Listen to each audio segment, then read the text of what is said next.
All right. Whoa, everybody's working for the weekend. Whatever, we're not live on Facebook. That's fine. All right, we are live on Twitch. That's what matters. All right. What's up, y'all? Happy Halloween. We're gonna get started here in just a tick. Um, Got to make sure everything is good to go. Um, all right. It's his.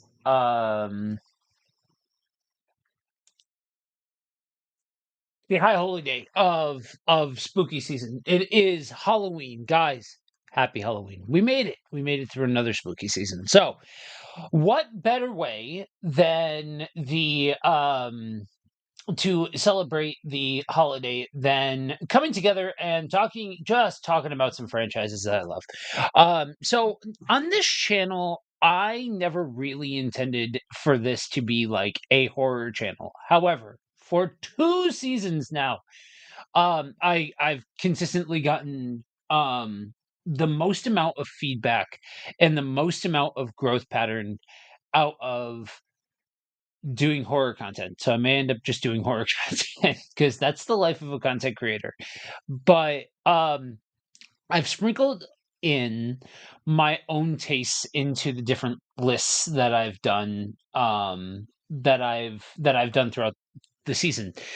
Namely because, man, if you look this stuff up, and we're now at a generation of content creators that are riffing off of a generation of content creators. You know what I mean? There's only so many new ideas, new lists, new rankings, ways to look at these movies, all of that sort of stuff. And I am want to go the route of going heavily into we need to do a reappraisal of this particular series because that's where a lot of people went this year. And so I figure why not just take it to basics and let's talk about some franchises that I love. Now, I did the Scream ranking for like a Halloween special, but like I would, there are times where you want to give your own flavor to the lists and all of that. And that's kind of behind the curtain. When I make those horror lists and all of that, there's a dude that watches that says that he can't do other stuff and watch the videos at the same time because he needs to stop what he's doing. He needs to go and put the movie on his need to watch list and then back and forth. I try to talk about movies that I'm not seeing everybody else and their mother talk about. That's not always going to happen, but that's generally what I try to do. And so that being said, I wanted to give a look at my flavor of horror. I had said during the on ramp to horror video that everybody has their own flavor of ice cream that they appreciate. And that's the beauty of horror. There are so many different flavors of it. And it's a genre that invites you to choose your own adventure. And so for me, these are the ones that I really resonate with for a variety of different reasons. Now, there is a couple of rules to today's list. Today's list is going to be full franchises. We are talking the franchise as a whole rather than specifically um just select entries from that particular franchise. Now, you will notice that there are some very key franchises to a lot of horror fandom that is not here, and that might just be for the fact that I don't like them. You know what I mean? They're not in my favor. They're not in my flavor, but it's also because, maybe I like one entry out of the franchise, but that's not the whole franchise. So we're talking about the entire catalog, and we start off with Phantasm. Phantasm is a fever dream. For those of you that have never seen Phantasm or are new to or haven't seen the entire franchise, it is created by Don Castorelli. He started in 1979. Now this is a movie that is like guerrilla shooting at its finest. It is DIY imagination wrapped up in what feels like a backyard epic that's inside of a fever dream. And I'm not even being facetious. Like that whole franchise requires you to understand that you're not in it for the coherent plot. You're in it for the ridiculousness. Now, it follows a track, but it's super heady. And the thing about the franchise as a whole that I love is you get a buffet of options throughout the franchise. You know, the second one is definitely more action horror, 80s cheese horror sort of thing, whereas the third one is like sci-fi driven. The fourth one is definitely sci-fi driven, but yeah, definitely still in that sci-fi realm. And then the fifth one is a fever dream intensified. Like if the fever dream aspects of the Phantasm 1 are at an 11, then 5 is at um a 16. And the reality is though is it's kind of like Hell House, which is also going to get a mention on this list. Spoilers. Um Phantasm is a series that is psychedelic, it is heady, it is tripped out, but along the way, if you follow the bouncing ball, there is a story being told. It's not just spectacle. There's also something happening in the background. Now, with psychedelic horror, a lot of it's just show, man. Like a lot of it's just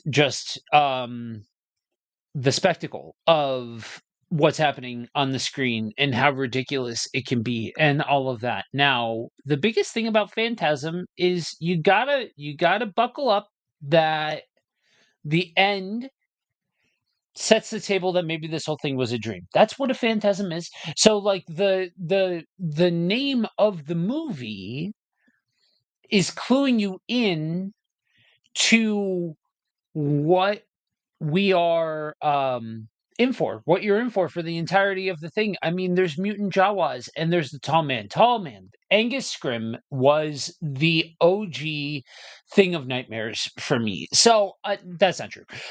Freddy set the stage for that, but I was introduced to Phantasm by my stepdad. I used to live by a corner independent movie store. That place was like I knew the shelves, I knew the catalog. I could probably catalog those movies quicker than some of those workers. That's how often I was in there. And we're in there the one day, and I'm like looking for something. Like I had seen a lot of the new releases and so on and so forth. Now, mind you, we're not talking about like adult me or something like that. Nope, I'm like 9. And so like I've seen a lot of the horror at this point. And he suggests Phantasm. And I showed it to my then best friend and we watched it together. Like this what the hell did we just watch? You know what I mean? Like it was nothing. Like the only thing that you could even compare it to was Nightmare. And like and so I it became like a scavenger hunt finding the second one, and they had the second one and the third one, but then you had to go to Blockbuster to get the fourth one, and then obviously the fifth one came out in 23, I think it was.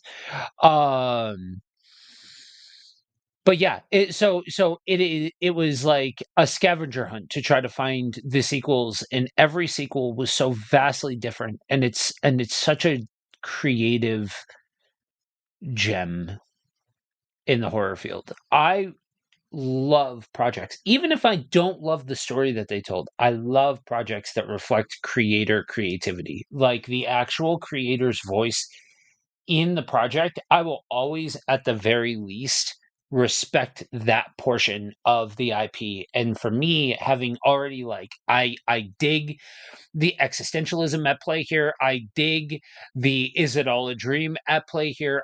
You have me and then the tall man. So like you had your Freddys, you had your Jasons, you had your Michaels, you had your Ghost Faces, but like the tall man was a less popular big bad that was like I don't know, he just made me uncomfortable. Angus Scrim is like nightmare logic made human, right? And then you've got those silver spheres, right? Those things flying around the mausoleum. It's and the funhouse distortion of everything that's just like a sheen, just like a filter over this entire movie is like funhouse logic and funhouse visuals. It treats horror like it's a lucid dream. And you feel like you've got at least some measure of control over what's happening by way of your protagonist, but the story and the setting every 15 minutes 20 minutes of the movie shifts in some way, and it keeps you on your toes in some way. That's what I love about all of it. And then like the whole thing like doubles back on itself on in four to the is it all a dream? Is it like supernatural interference and so on and so like is it all real? Is it all a dream? And I think what I appreciate about five is in the 11th hour, they picked a lane and they used that lane to make Reggie the survivor, the final girl of the situation. And I'm like,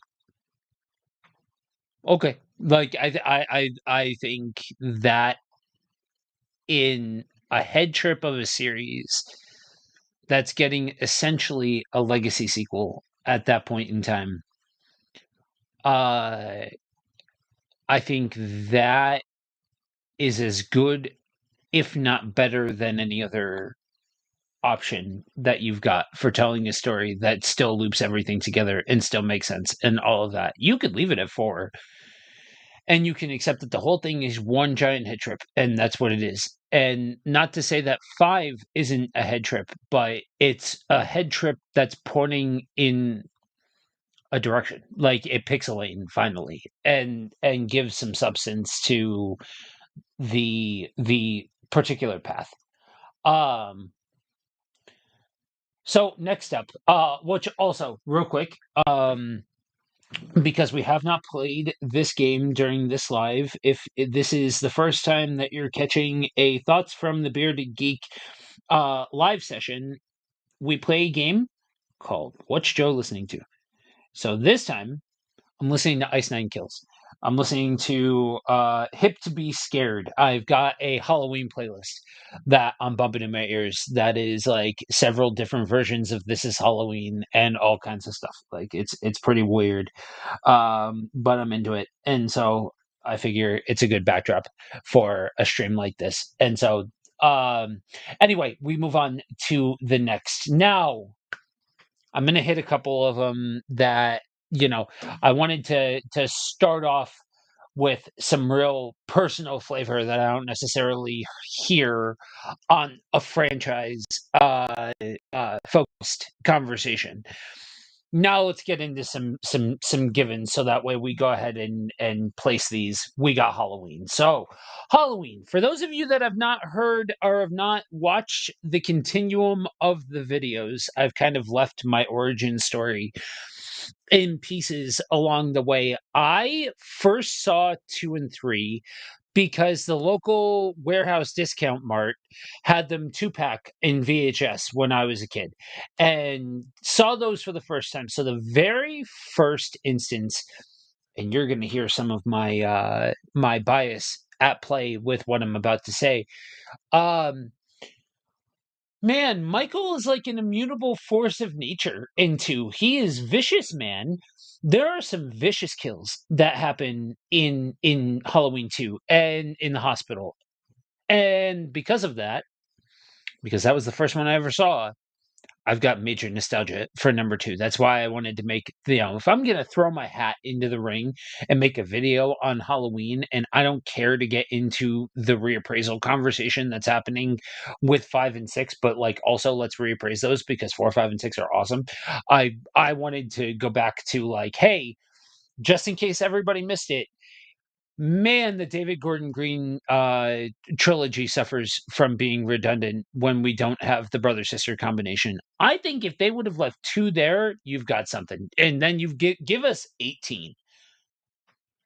Dope. I think you've got it. I think you've got some dude, some bumbling doctor who takes over for Loomis, and he thinks that he can control the monster and so on and so forth, and like the brother sister thing, he doesn't know what he's got on his hands. We can get rid of the podcasters, I don't know, like, the bones are there, I get it, but like it's I don't know, I could take or leave it, but I think Michael subtly outsmarting them in some way or whatever, but not like the big dramatic with the thing. Not unless you're gonna like make him supernatural. If you're gonna make him supernatural, like let's do it. Like I'm a Thorn trilogy apologist, and so like honestly, I'm fine with the supernatural Michael. Everybody else did it. It's fine. It's fine. You can tell you Michael Myers is the kind of character that you at such a deep level you can paint whatever you want over the man in overalls, over that white man. Like you can make him a stand-in for a lot of things, but you can still do that and have like storyline relevant connections. You don't need to like separate all of it. You know what I mean? And I think that's what Rob Zombie's films um, suffer from. I don't care about the white horse. The white horse isn't what bothers me. It's the hillbilly horror that leads to it. Like I don't care that I enjoy that Halloween is a choose your own adventure novel. I'm just don't need talking Michael. I don't need hillbilly horror. I don't need like I get it, but like save that for Texas Chainsaw. Like seriously, somebody needs to give Rob Zombie the rights to Texas Chainsaw and tell him to go bug nuts. Just tell him to go crazy. I think for everybody who's really into Texas Chainsaw, you know who you are. I think they will be in heaven. I think they will have found their great director like slashers have Wes and the whole 9 yards. But yeah, Halloween 2 and 3, I was so confused. I was so confused the first time I saw 3. I didn't even hate it. I just didn't know what was happening. You know what I mean? Because remember, I don't have an affinity with the man in overalls. I'm seeing this in like, oh wait a minute. Hang on. Is this series telling different stories around Halloween? Now, obviously, the behind the scenes and all of that sort of stuff. You've got John Carpenter, who is wants that and all of that sort of jazz. So I I watched it and I'm like, okay, I was young when I saw it, and so for me it was slow, but I thought it was cool, like masks and the head and the whole thing. I also don't mind Cronenberg movies as much as some people do. So there is that. I do have an upper bound limit to body horror and all of that sort of stuff. I'm not like a torture porn fan, but like I don't like I thought it was cool. You know what I mean? Come to find out once YouTube and the court of public opinion became a thing, a lot of people don't think that way. Um I may actually go and see Halloween 3 in theaters tonight. Jury's still out. Yeah, I think Halloween 3 is a good movie. I think the biggest sin that that movie commits is being a part of the Halloween IP. And honestly, I would put it above some other renditions that involve the dude in overalls. You know what I'm saying? Like, I don't necessarily think that Michael being a part of it automatically makes it better. But as a whole, man, so the Thorn trilogy, AMC Fear Fest, man, like that was such a big part of me being introduced to the actual like lore um of Halloween. That being said, I cannot tell you definitively whether or not I saw 4 or 1 first, but they were close. Because of AMC, and then Halloween 1 I saw at some point, and I want to say uh, uh, around the same time. Anyway, um, so for me, this is a franchise that kind of low key played in the background of my years. It wasn't one that I saw the first one and I'm like, holy crap, I'm really into this. And saw the second one, saw the third, like it was one that I piecemealed together, but every step of the way I dug what was getting put together. And so for me, by amalgamation, I'm like, cool. And also, like, you will see, if you didn't otherwise know, I also have a Ninja Turtles channel, just Ninja Turtles. um I dig a choose your own adventure continuity. I like it. Okay. And so I think so many people being able to have their flavor of the IP, for me, is a net benefit. For me, comes around the rest of the community, and I'm like, dope. We all like different parts of this. I'm more classical. I like a good 1-2 H2O combination. I like 1-2, and if I read a very specific headcanon into 18, that's fun. Um, I'm not as big of a fan of Rob Zombie's versions. They're for other people, and I can accept that. But as a whole, I really dig the IP. I think there is a lot of good in each one. I think there's also missteps in each one as far as each timeline goes, and each set of continuity kind of like section of the canon of Halloween. Um, but man, I think for me, being a bit of a historian, and I say a bit because there are some people that are like in 1927, and they can rattle off a whole bunch of stuff, but I am very familiar with the history of horror. And 78's minimalist blueprint walked in so many ways. Like, there's a reason why the 1 and 2 conversation for Final Girls generally sits at Sydney Prescott and why am I blinking on her name? Laurie Strode. Um yeah, it sits between those two because she set the template. Jamie Lee Curtis set the template. Nev Campbell picked up the template in very passing of the torch sort of way. So for 79, with where everything was at then, yeah, this is a personification of a very specific fear. And the franchise splinters into timelines, like the direct sequels, the reboots, the reboots, and all of that sort of jazz. But the core idea never really changes. Evil can be simple, and that's actually scarier than certain layers of convoluted motives. Another franchise that we will talk about, Scream. Man, they've set themselves up to really need to bring it home at this point. I love everything that Scream is, but seriously, we got to bring it home at some point. And I think Halloween is a combination of a lot can be done with it, but with this specific Laurie Strode continuity that 118, so on and so forth. Um, again, tedious, but I don't know. For an action set piece, it is what it is. Like I think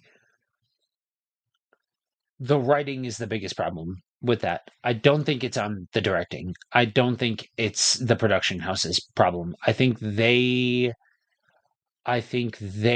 were promised something from the writing that wasn't actually delivered and went a different direction. And then you've got COVID and you've got the whole nine yards. And so, like, man, I can admit that more than one thing can be true at the same time. And that trilogy is Snake Pit. Like, and I'm glad. I'm glad. So, like, there is a part of me where 14-year-old boy me would have watched Kills, and I'm like, I would have like Terminator Michael. Like, I'm a guy that finds stupid humor in Jason X, and Jason X is just a greatest hits of Jason unaliving everybody in space. It's Jason in space where you get Uber Jason. It's just Jason on steroids, genetically enhanced, and the whole nine yards. It's such stupid fun. Um, that's what Kills is to me. Uh, Evil Dies Tonight got really, really annoying. Like, I'm not gonna lie to you. Like, I saw it. We all saw it. Everybody saw what they were trying to say. Uh tact. Like, you know what I mean? That's all I'm gonna say. But like, I think there's, again, like, other pockets of the canon. I think there's a lot of good. I think there's a lot of interesting. I think there's a lot of ideas that are posited. I don't hate Corey. I think the idea is aces. I think then you end 18 by killing off Judy Greer's character. You go kills with the showdown between Laurie and Michael, and then have the stunning beginning of ends capstone the end of Kills, and then have ends be the Corey story, because you don't really even have enough there. Like, the stuff that Laurie's doing in that movie is like so back and forth with the character that, like, it really, you could kind of fade her, like, you could kind of give her happy ending with the cop, the sheriff, and just kind of write them off and let it be the granddaughter's story with Corey, and then, like, she can come back in the 11th hour if we want her to, or whatever, like that. There's still room to bring her in. uh I don't know. Like, if you're gonna do something different, do, like, we literally had live streaming Michael. We've had killing Lori in the first 5 seconds, Michael. We've had ancient practice evil Michael, supernatural Michael, not supernatural Michael. You know what I mean? Like, we've had so many different flavors.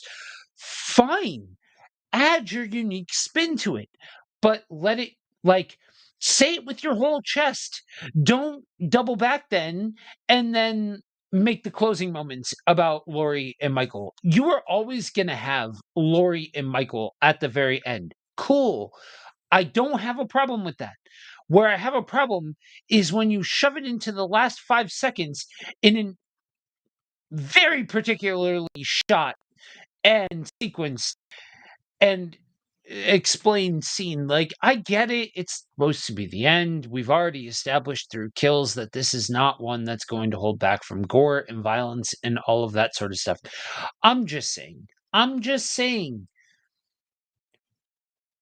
I think that Substance goes deeper and different than Carnage Candy, and I would rather Substance than Carnage Candy, my flavoring. But again, this has still been such an impactful franchise for me that it continues to kind of dance in the background of my fandom. It wouldn't be the first franchise that I would think of to be like, I represent this fan base, but it's certainly been in the background enough that it belongs on a list like this. Now, another classic, but definitely way more prominent, is A Nightmare on Elm Street. So Wes Craven's 84 classic made the slasher into a supernatural being. Krueger isn't just a killer. He's a troll living under the cloak of REM sleep. He's weaponizing imagination across sequels in a way that pushed practical effects to their limit. In Dream Warriors, you have such a buffet of creativity on display. In other parts of the franchise, you have meta before meta was the thing. It redefined a genre, created the precedent that characters like that, and really the reason why we had the revival of horror that we had into the 90s and then post 96 really comes down to Wes Craven. Like, he's the man that redefined one generation and then redefined the generation again, or redefined that franchise again, and then redefined a generation again. Like, he was a director that had his finger on the pulse of what was coming next and how to be relevant to a multiplicity of generations. Here's the thing.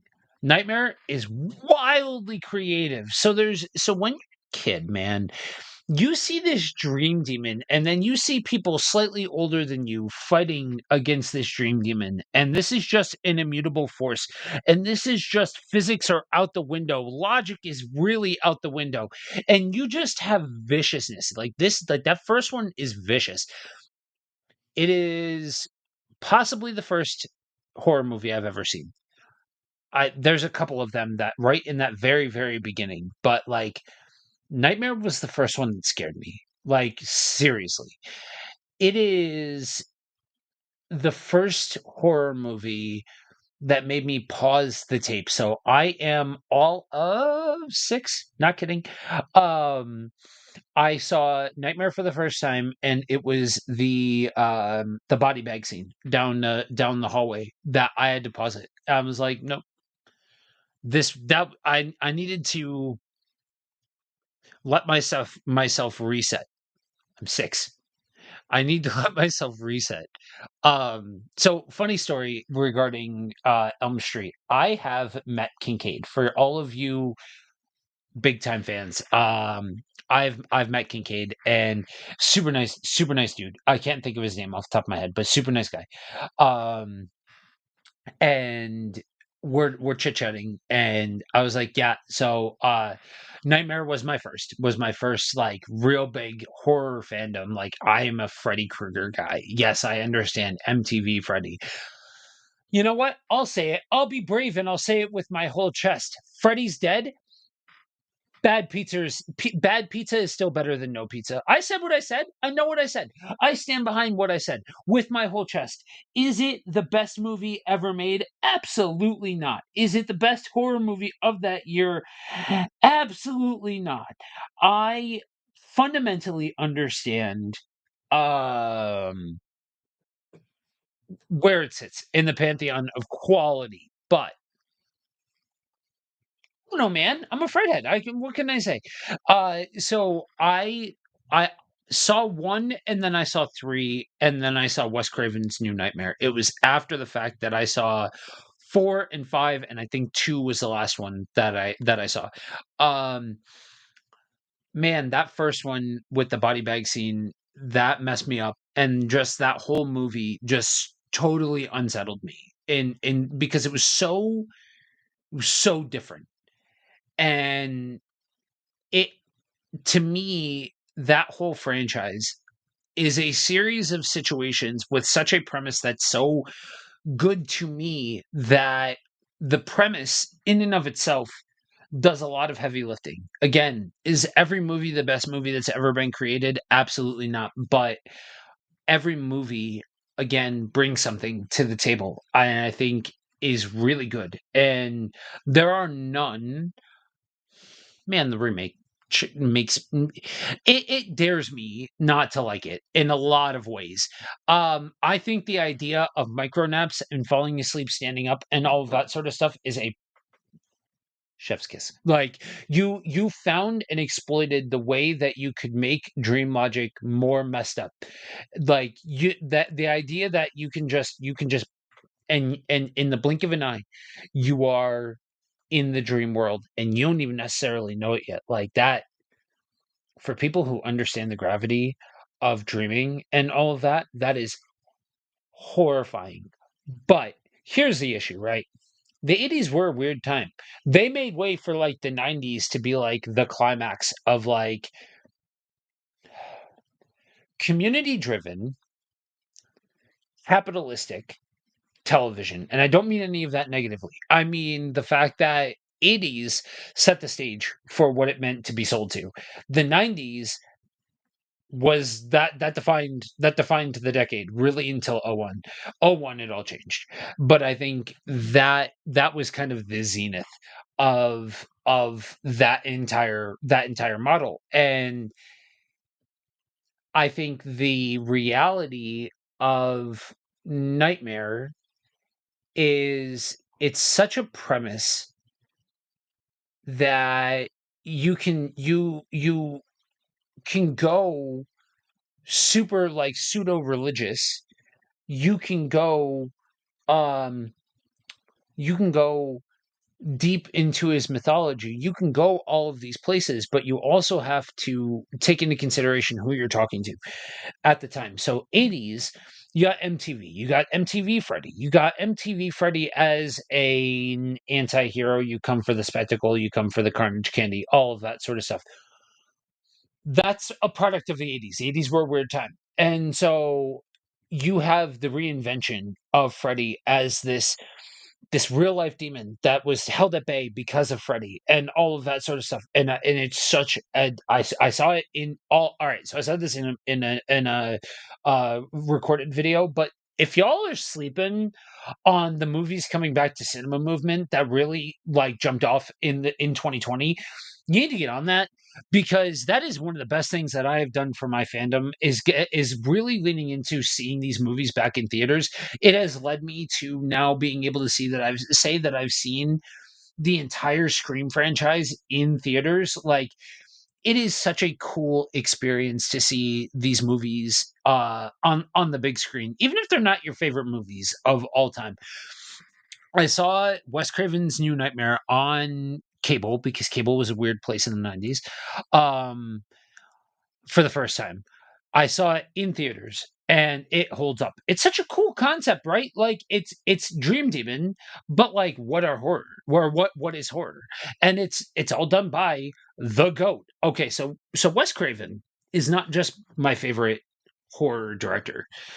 He is my favorite director. He is, I would say, king of the top 3. I'll put it that way because you have Spielberg and you have Carpenter also in that conversation. I think both of those men are also brilliant.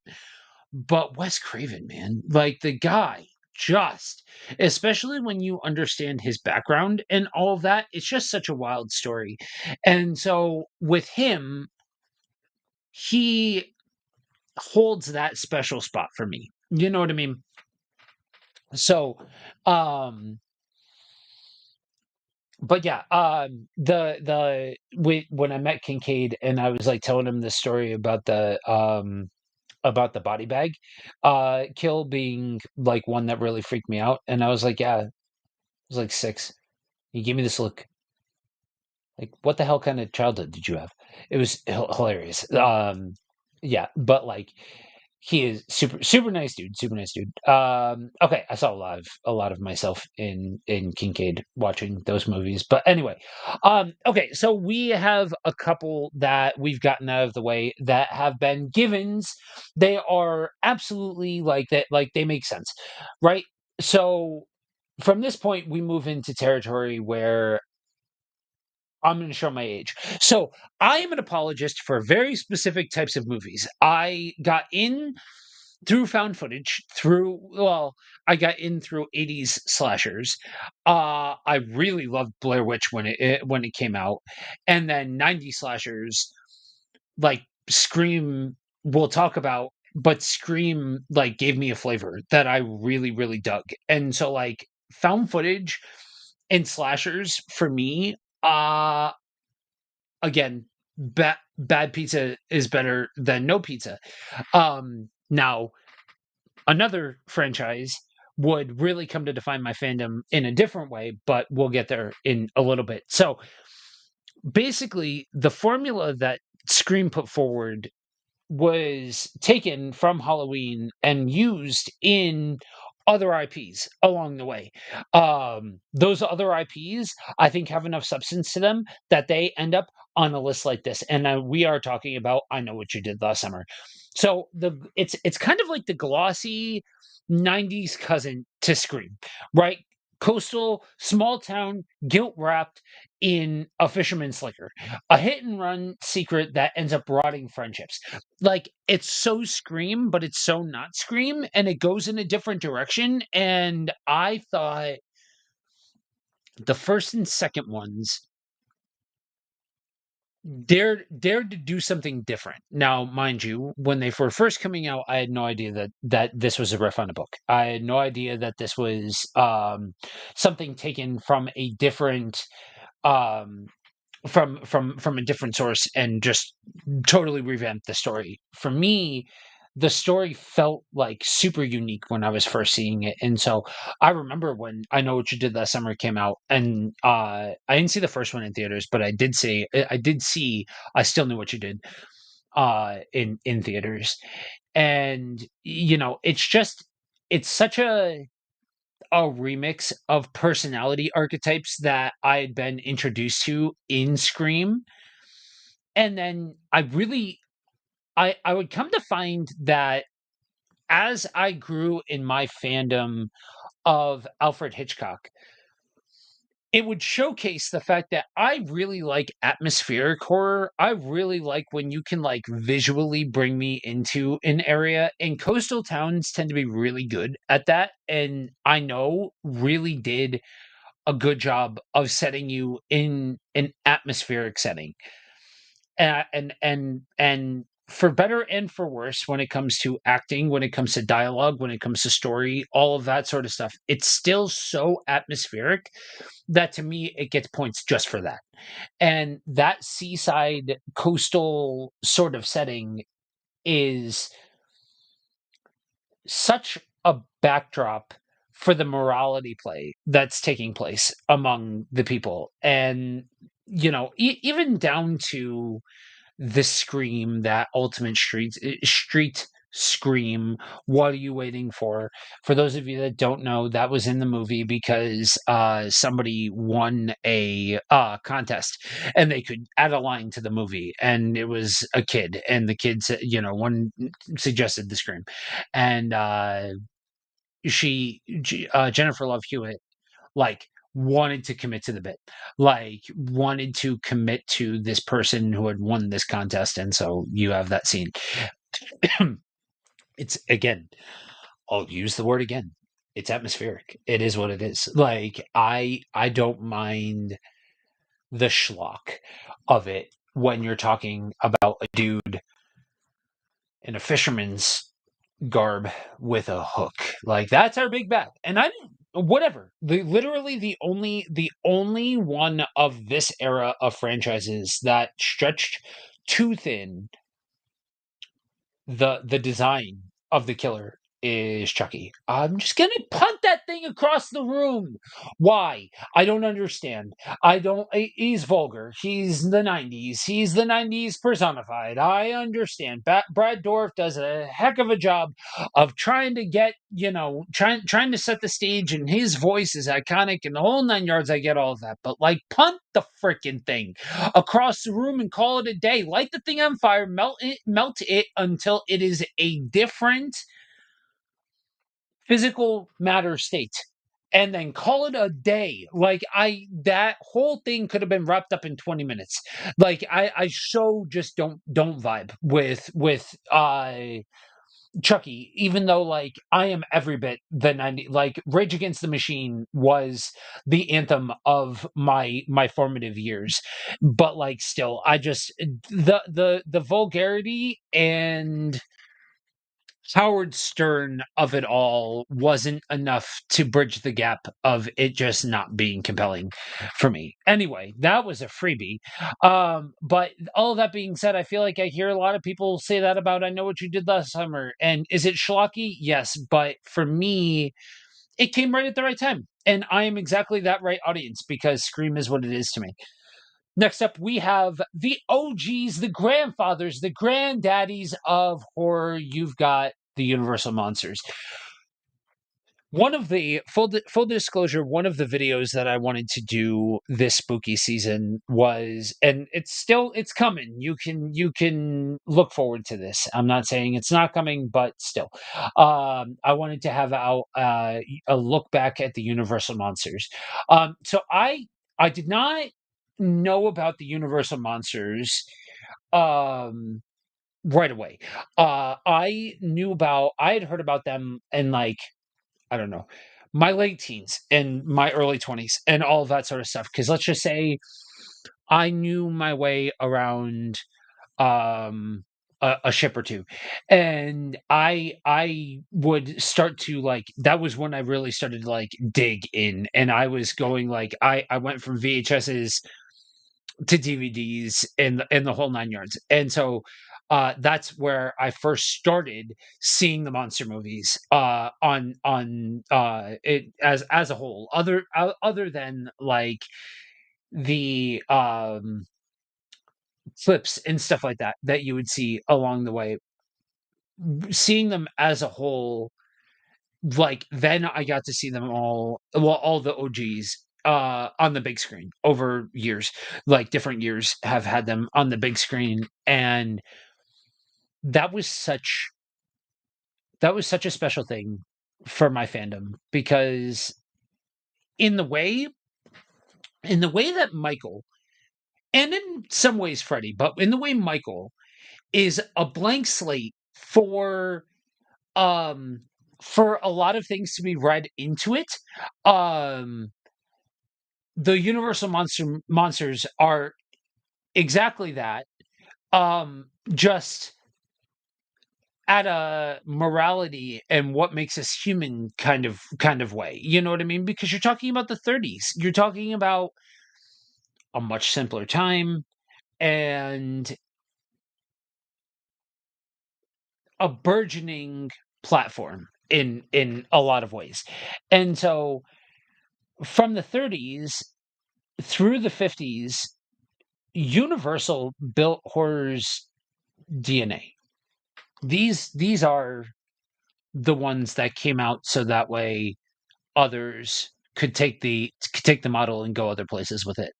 Dracula, Frankenstein, the Mummy, the Wolfman, Creature from the Black Lagoon, and more. Expressionist shadows, unforgettable makeup, tragic monsters. You can trace almost every modern trope back to this point. And as somebody who has a particular affinity for practical, I really appreciated what they did with costume and lighting and atmosphere. I appreciate the backdrops. I appreciate the coloring. I appreciate the sound design. I appreciate everything that they did with what they had to work with to create a world. To create a world that felt like there were things happening outside of what was happening on the screen, and each one of them did that in such a way that it naturally lent to the establishment of that first shared cinematic universe, and to create an atmosphere and a backdrop that that allowed so many different ideas to flourish. Hey, you all, this is Live, the power of Live, but that also comes with the fact that things happen while you are on the air. So this is called vamping, in case you were wondering.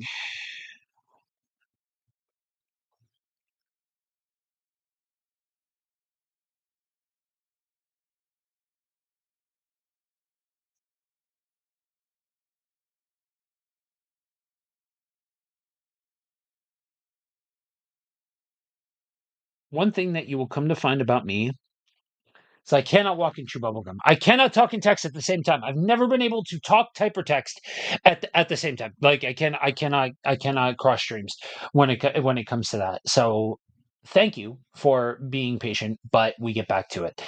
So the Universal monsters. It's elegance and empathy, man. It's storytelling. It's atmosphere. It's the best entries feel like gothic fairy tales, and I have been accused of walking on the dark side. No, I'm joking. So it's gothic as the genre. Fairy tales about loneliness and desire. They prove that monsters aren't just things to fear; they're mirrors that we can recognize ourselves through. Which is why these films still breathe today. That's why you get so many people that have latched onto them and they've been such a they've been such a loud voice for very specific people, very specific individuals that are in need of a voice. And as somebody who has been accused of being voice to the voiceless before it was made popular in wrestling, um, I can dig it, man. I can. So and that's one, like seeing them older, I think also helped on the big screen, that I could appreciate them for the actual story devices that they were. And I'm kind of glad that I didn't see them really from a young age, because I wonder, with everything else that's going on, that would be going on, um whether or not they would have stuck in any kind of meaningful way had I seen them too soon. Next up, we have remember, we're talking whole franchises here. We've got Paranormal Activity. I am a stan for paranormal horror. I will say it again for the people in the back. Paranormal horror is amazing. I love the genre. Okay, so for those of you that don't know, and I don't always talk about this front facing, but between you, me, and the wall, I talk about this. I have talked about my vocation and my relationship with Christianity on the channel. But for those of you that don't know, I'm a pastor, and I've I grew up in a very spiritually aware household, not necessarily like a Christian household, but a very, I don't know, we'll call it spiritually respectful and aware household. And it's kind of a hedge your bets against, the fact that yes, there are things that go bump in the night. That's a conversation for another time. Maybe next year's Halloween special will be me telling stories, me telling ghost stories. But The Exorcist, uh, is it the masterpiece gem? Holy crap! Best thing, scariest thing ever made? No, it's not at the top of my list like it is for some. But the idea of the immutable laws of evil is one that I am keenly aware of and find particular horror in. And so, Exorcist as a whole, that first movie is wild to me and so unsettling to me. And as paranormal horror really caught on, it was also right at the time where I was doing paranormal investigating at the same time.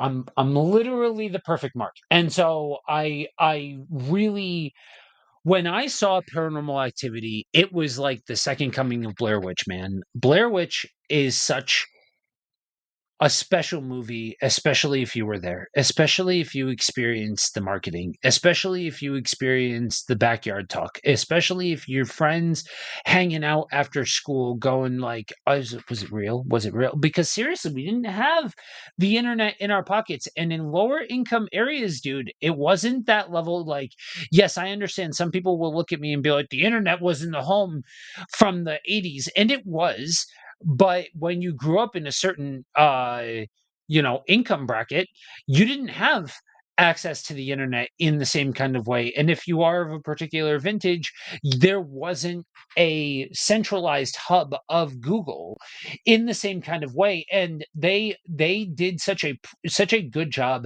at a proto ARG. I want to say it's classifies as an ARG. Let me know in the comments if you are a fan of this section of horror, that you know what I'm talking about.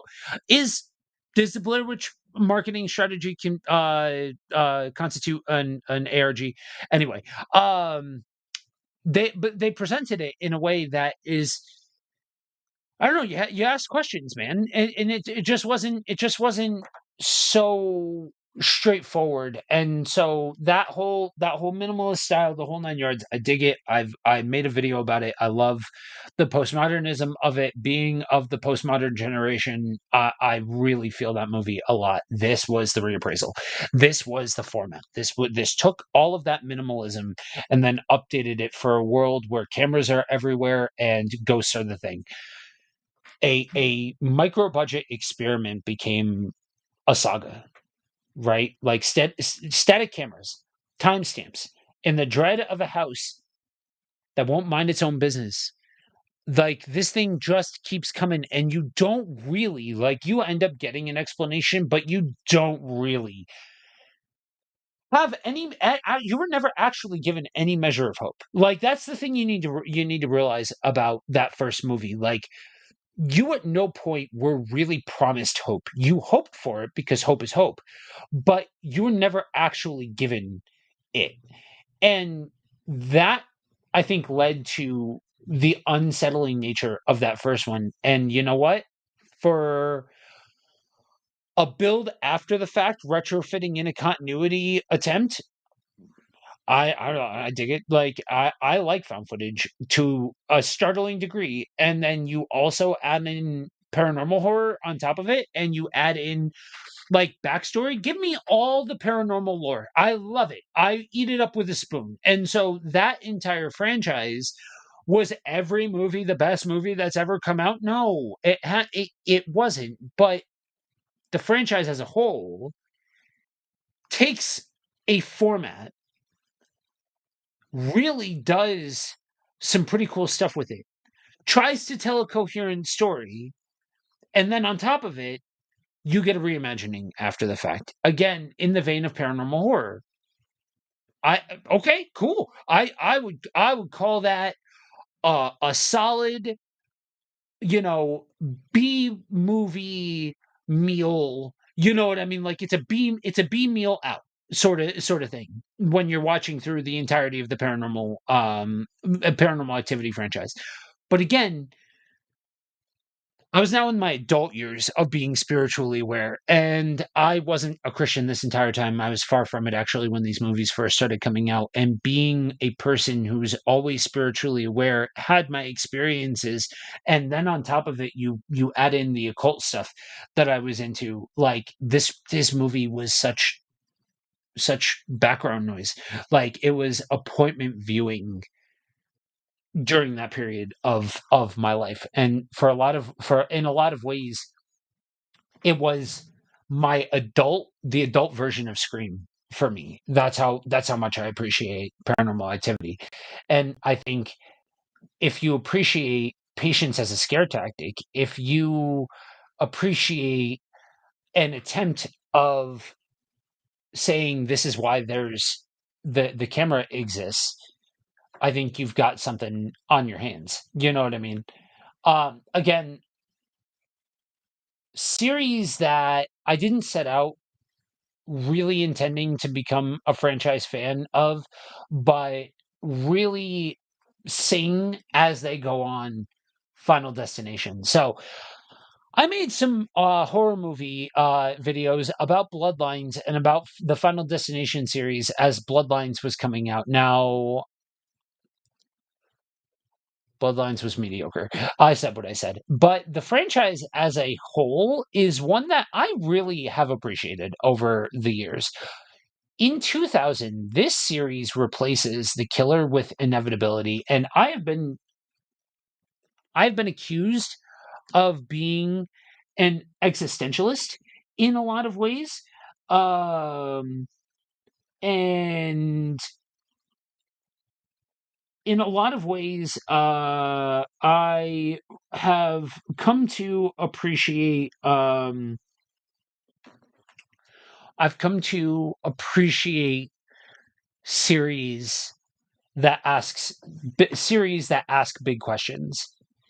You know what I mean? And then you have the inventive staging, the Rube Goldberg effects, and now these were coming out really heavily coming out um as the IP or during the IP was coming out during a time where I really appreciated Carnage Candy. There's a point in my life that if Art the Clown would have come out, you would hear me talk about how amazing Terrifier is. Spoilers, Terrifier is not on this list.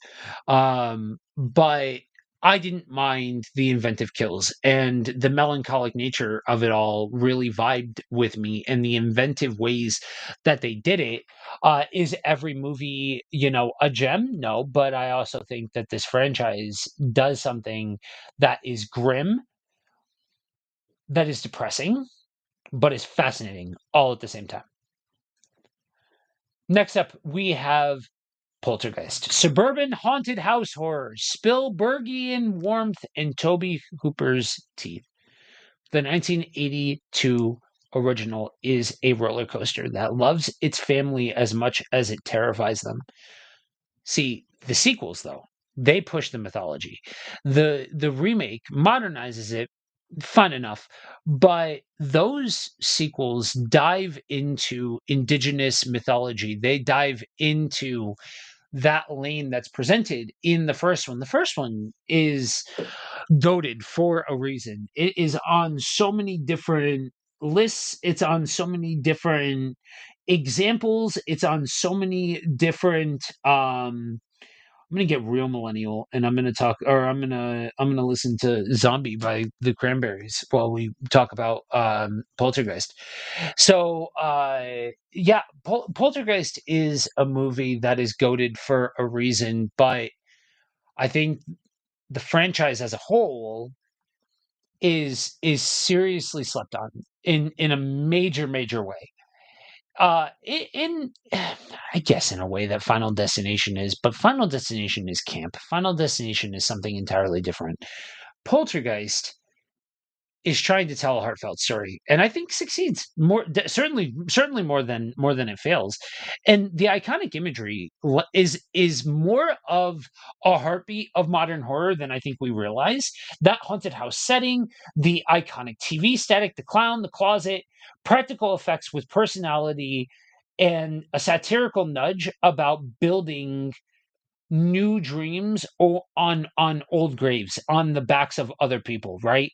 And it's scary without being overly bitter in what it's presenting. It's not revenge horror. It is you poked the bear in a major way horror. And I think that is part of what makes it so special as an IP. Um, and I think each each movie is punctuated by good acting. Just solid acting through the entire thing. Carol Ann through the entire thing carries the franchise. Such a tragedy. What happened and all of that sort of stuff. Zelda Rubinstein, in the first one, awesome. Coach, awesome. Like so many different examples of strong acting throughout the entirety of the franchise. Again, this was at the point that I came along. This was filler for the horror section, but absolutely part of what rounded out the list of what rounded out the viewing experience of the VHS era this is prime fodder for that. Next up, we've got Psycho, and exactly what happens with having a speech impediment is why the lives are what they are, and the videos are what they are. So that way, when what just happened, I don't have to go edit. That being said, we next up we're going with Psycho. So Psycho 1 is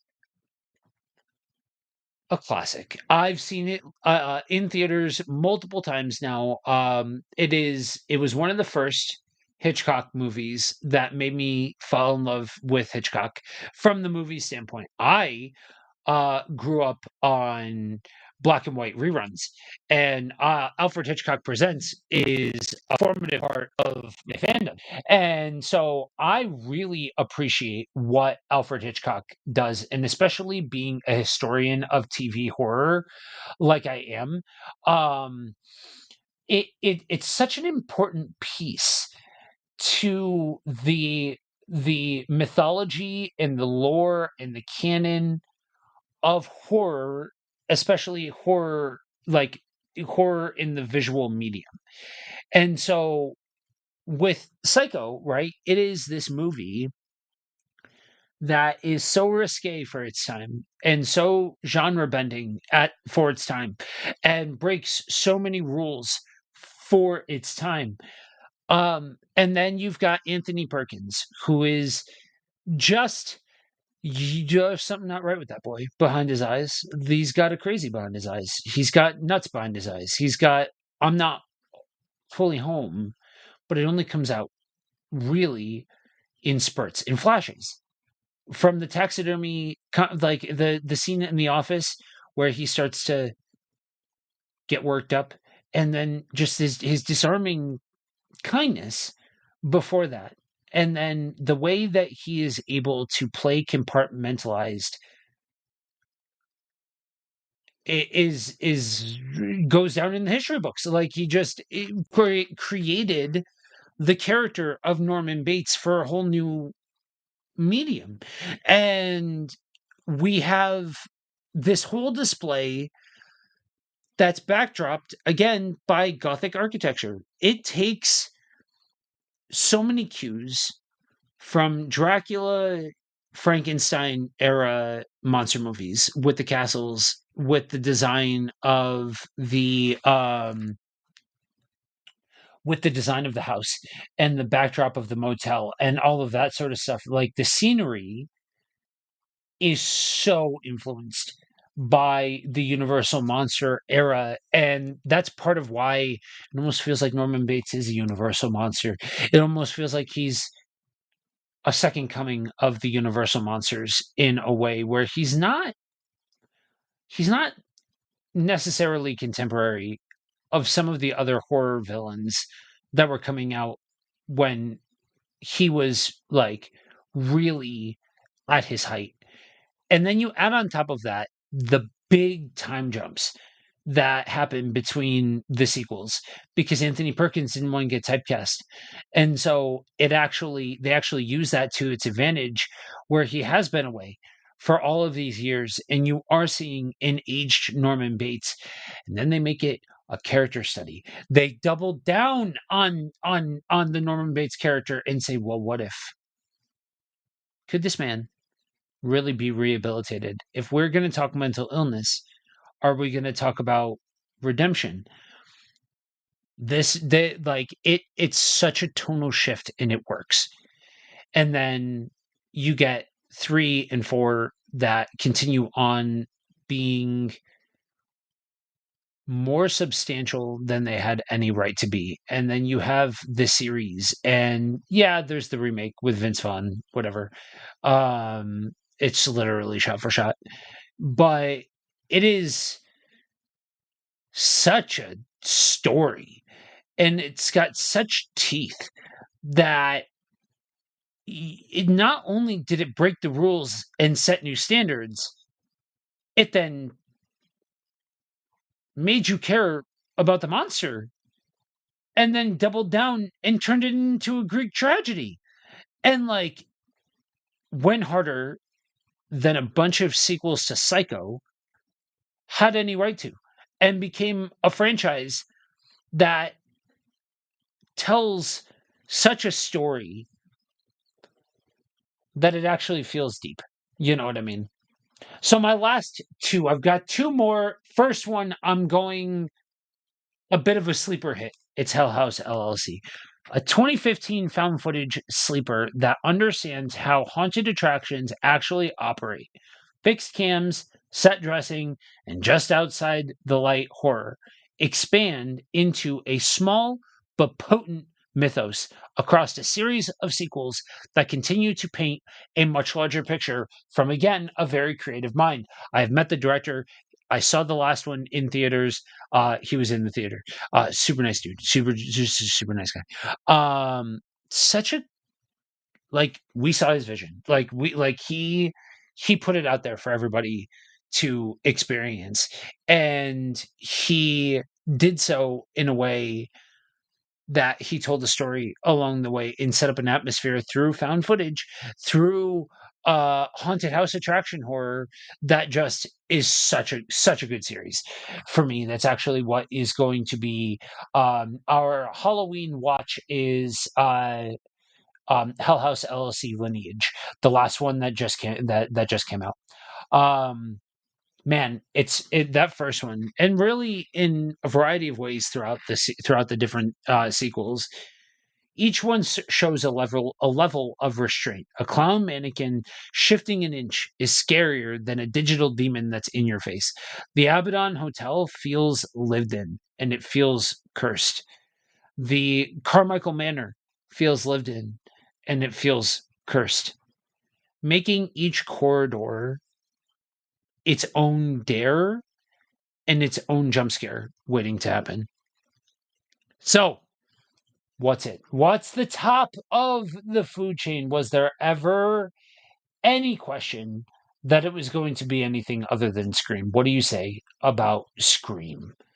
Wes Craven and Kevin Williamson turned the slasher into a conversation with the audience as the third person in the room in 1996, then kept updating it as the genre evolved. Ghostface changes hands, rules change eras, but the engine stays sharp. Horror about horror, with actual suspense underneath the jokes. It is the perfect balance of meta wit and real stakes, set off by Sid's steel and a rotating cast of killers. A phone call still gives chills in this universe. And the commentary keeps aging into new targets, sequels, reboots, and even toxic fandom. It remains pertinent. Now, every single one is not my favorite movie. I think 6 is the weakest of the series. I think, as I talked about in my ranking video, um, I I think that 6 does a lot of cool stuff. I think it's very big. I think it's very showy. I think it is a gigantic spectacle. I think it is a gigantic spectacle that is not the best example of what Scream is, and actually hampers rewatches once you know who the killers are. And once you know how the whole thing plays out, I think 5 is an homage to 1 and fine. I think 4 is the unsung hero. I think 3 is better than everybody says that it is. A product of its time, unfortunate in the cuts that had to be made, but it is what it is. Another prime example of bad pizza is better than no pizza, and I'm not even gonna say it's bad. I just think Angelique is 1000% the second Ghostface. I think that just is the immutable law that makes everything all better. Um, and it's the first one that really felt the effects of killing off Randy. Um, 2 is fine. 2's fine. It's I think 4 is better, but I think 2 is good. 1 is the GOAT. 1 is the best. 1 is the top of the food chain. 1 is all will always and forever be the movie that really made me a horror fan. There are others that started the conversation. Um, Scream is the one that normalized it, and Scream it would so Scream on top of Wes Craven. I feel like I have to say Kevin Williamson needs some credit here because Kevin Williamson would go on to work with the Faculty, and the Faculty did for the alien genre what Scream did for the slasher genre, and the Faculty is a really really good movie. I really really dig the Faculty a lot, and so I think the Faculty is an example of me. I just like Kevin Williamson's writing, but Scream is a masterpiece. It is phenomenal as franchise.